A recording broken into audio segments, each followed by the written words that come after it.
The Vexorian Empire had ruled the Andromeda sector for 3 millennia. Their graviton cannons could collapse stars. Their phase-shift shields rendered them untouchable. Their quantum processors predicted enemy movements before they happened. They were gods among the lesser species, and they knew it. Commander Emma Reeves stood on the bridge of the UNSC Prometheus, her fingers dancing across holographic displays that flickered with electromagnetic poetry. The warship hung in the void like a predator waiting to strike, its hull composed of metamaterial alloys that shouldn't exist according to conventional physics. Earth had been preparing for this moment for 200 years, ever since the Vexorians had issued their ultimatum, submit or be exterminated.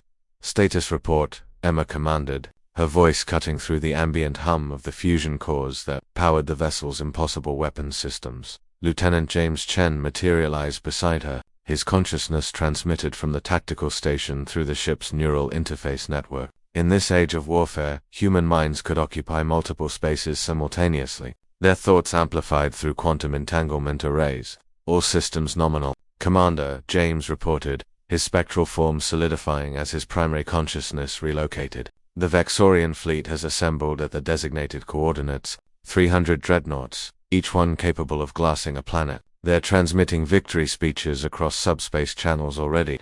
Emma's lips curved into something that wasn't quite a smile. The Vexorians had made one critical miscalculation. They had assumed humanity would fight using their rules, their technology, their understanding of physics. They were wrong. Engage the cascade drive, Emma ordered. The Prometheus shuddered, as reality itself began to protest. Deep in the engineering decks, matter and antimatter danced in magnetic bottles, while zero-point energy extractors siphoned power from the quantum vacuum. The ship began to phase between dimensions, existing and not existing simultaneously. To the Vexorian sensors, the human warship simply vanished.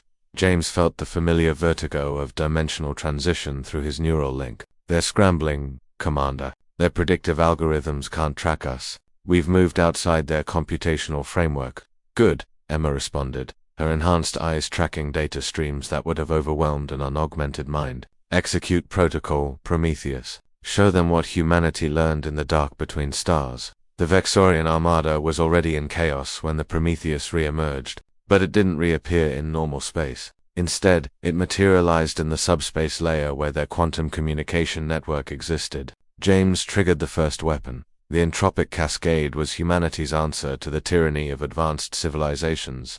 It didn't destroy ships, it deleted information. The weapon propagated through the Vexorian network like a virus through a body, but instead of corrupting data, it increased entropy at the quantum level. Every computer, every AI, every predictive system began to experience information decay. Their certainty collapsed into chaos. Direct hit on their command vessel, James announced, his consciousness fragmenting across a dozen observation nodes. Their admiral is trying to issue orders, but the commands are degrading before they reach the fleet. Emma watched as 300 mighty dreadnoughts became 300 directionless hulks. The Vexorians had built their entire civilization on perfect information control. Take that away, and they were nothing. But Emma wasn't finished. The second weapon deployed from the Prometheus's ventral arrays. Humanity called it the empathy engine, though the name was deliberately misleading. It was a consciousness bridge, forcibly linking the minds of every Vexorian in the fleet to each other and to every species they had ever conquered.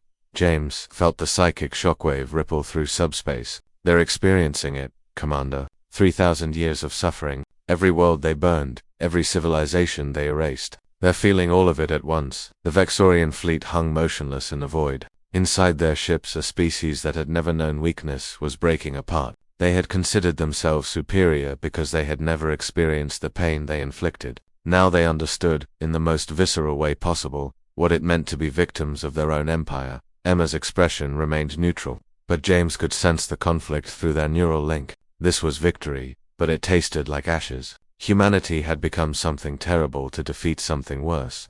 Final phase, Emma commanded, her voice hollow, deploy the recursion bomb. This was Earth's most terrifying weapon. It didn't exist in normal spacetime. Instead, it created a closed temporal loop around the Vexorian fleet, trapping them in a recursive pocket universe. To outside observers, the fleet would simply vanish. But inside the loop, the Vexorians would experience the same moment of realization that they had lost, that they had been wrong forever, an eternal instant of defeated revelation. James executed the command with surgical precision. The quantum matrices aligned. Reality folded in on itself. The Vexorian armada ceased to exist in linear time. The Prometheus hung alone in the void, victorious and monstrous.